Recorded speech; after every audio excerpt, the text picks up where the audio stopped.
ito maipaparamdam sa kanila na parang magkakasama talaga kami sa venue.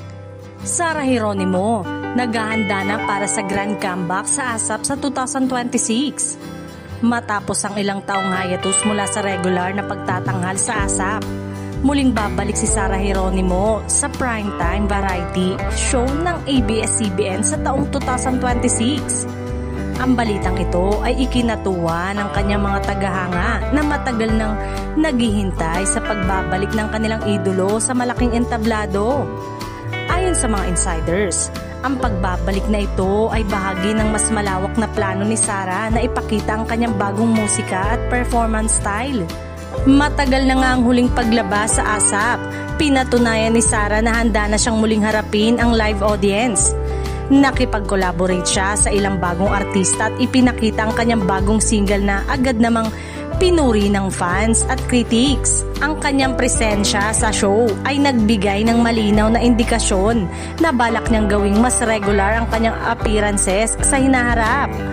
Bukod sa musika, binibigyang din ni Sarah ang kahalagahan ng pagiging authentic sa bawat pagtatanghal. Sa isang interview, sinabi niya na nais niyang ipakita ang kanyang totoong sarili sa harap ng kamera at sa stage.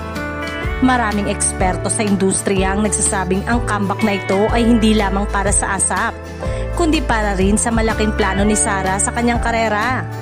Kasama dito ang paglabas ng bagong musika, collaboration at posibleng concert tours sa loob at labas ng bansa. Ang kanyang muling paglabas sa telebisyon ay tiyak na magdudulot ng mataas na ratings at excitement sa mga manonood. Ang pagbabalik ni Sarah Geronimo sa ASAP sa 2026 ay isang malaking balita para sa showbiz at ang kanyang mga tagahanga. Habang hinihintay ang opisyal na schedule, malinaw na handa na ang popstar princess na muling ipakita ang kanyang husay at galing sa entablado.